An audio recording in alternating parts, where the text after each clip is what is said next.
Hey, it's Matt. Welcome to this episode of Courage and Clarity, a conversation with leaders where we talk about how to make the most out of all that we have been given. I want to talk about preaching today, and I have a question that I want to ask you. And that's, how do you get better as a preacher? Here's what I know from 20 years of experience preaching myself and working with a lot of preachers year in and year out for the past several years.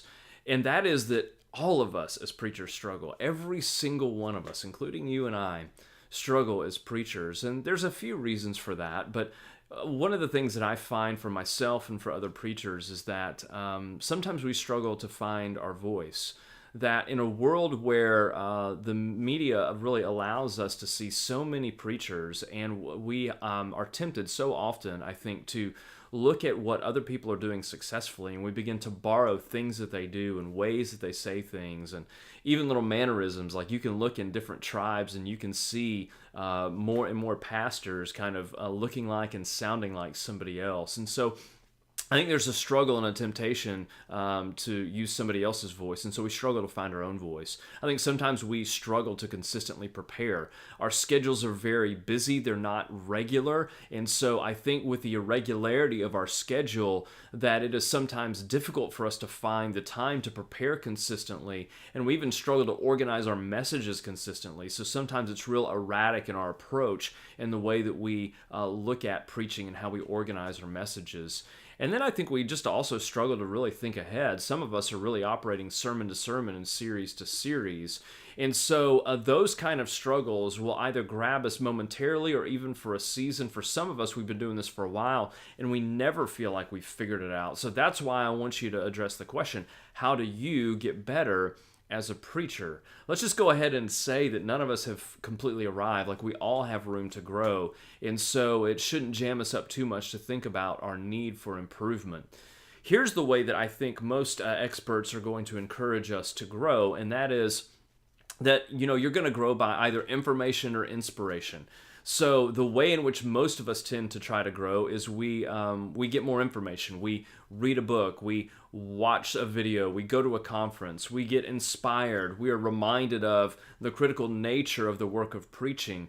We're reminded of how crazy it is that we stand up and do this thing that people are terrified of week in and week out. Everybody's so afraid of public speaking, and a lot of us get up and do this every week for 20, 30, 40 minutes, sometimes longer. And so it really is an amazing thing. And so inspiration and information are really critical and vital for us as preachers.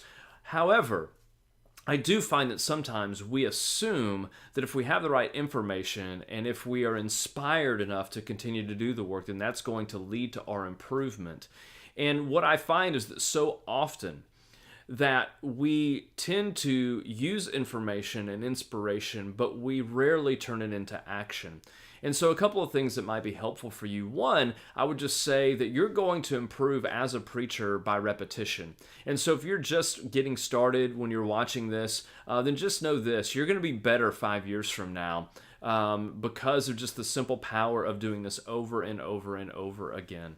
And so we can't discount just the need to be able to just do this more often, to plan and prepare and deliver sermons time and time and time again, and that should lead to our improvement. But I do think that there's such a thing as bad repetitions. And so I think if we don't find our voice and we're continuing to use other people's voices, if we don't have a consistent way to prepare and organize our messages, if we're not really able to think ahead, then we can find ourselves 15, 20 years, 30 years longer in preaching, and we've never figured this out. And so I know, because I have conversations with preachers, that this has been a lifelong struggle for them. Their entire time in ministry, they never have felt like they've figured it out. They have information, and they sometimes feel inspired, but they still struggle with these things we've been talking about. They still don't feel like they found their voice. They still struggle to consistently prepare and organize their message.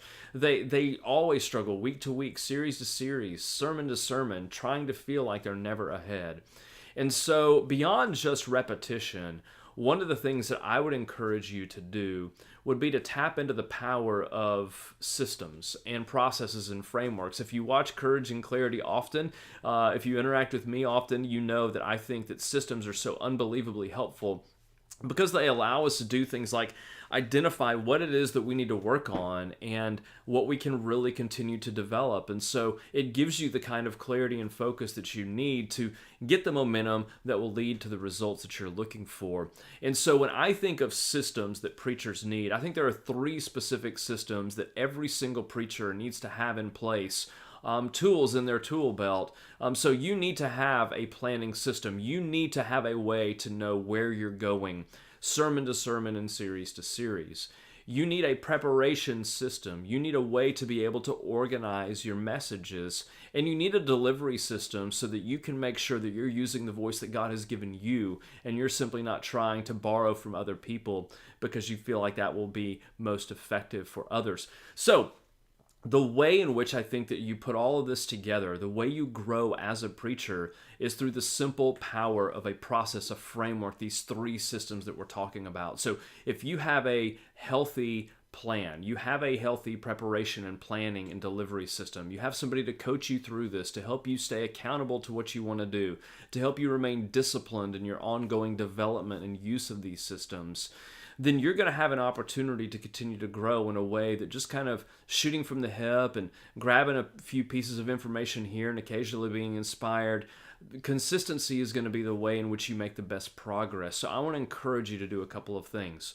So we call this courage and clarity for two reasons. One is because I want you to lead courageously. I want you to show up day in and day out and be all that God has made you to be. And so the way I think you display courage here is by committing to your consistent improvement as a preacher. That you have the opportunity to do something incredible in the kingdom of God, and we need you. If you're preaching, then we absolutely need you to show up and not just go about the task of preaching, but to also be committed to your consistent, continual improvement. And so my assumption is, if you're watching this and you're going to be part of this community, that you're going to be committed to your improvement as a preacher. Now, in terms of clarity, something I've created to help you, and you can see this in the information below this video, is that I've created a free report. It's about 5 pages, and it's going to walk you through some information about these three systems. And so we're going to talk about your planning, preparation, and delivery system. And I've actually created a checklist in that report that's going to allow you to identify whether or not you're actually incorporating the right aspects of that framework and of that system. So here's what I want you to do. I want you to go ahead and just grab the link in the video, below the video, and I want you to go ahead and get the report and spend some time in the next 24 hours walking through it. It shouldn't take you a long time, but what it's going to give you is the clarity that you need to be able to continue to grow and improve as a preacher. So I'm really grateful that I have the opportunity to share that with you. I hope that it's going to be helpful. I think it will be. This is the exact same system that I use. I coach a lot of pastors and preachers. This is the exact same system that I coach them through. And so would love for you to just grab that and use that, and hope that will be for your benefit. So again, if you've watched this, I appreciate your time and really grateful for your attention. If there's anything that I've said that's been helpful for you, I'd appreciate it if you like this video. If you have any questions or comments, leave those below as well. Would love to engage with you as you see this. So anyway, thank you so much again for being part of what we're doing here. It's really a privilege to help you make the most out of all that God's given you. Can't wait to see you. And the next video, we're going to dive into the planning system, and I'm going to dig a little bit deeper in there and kind of show you exactly what that looks like and how you can put that to use. So look for that coming up soon. Until next time, God bless you, and thanks again for being part of what we're doing here.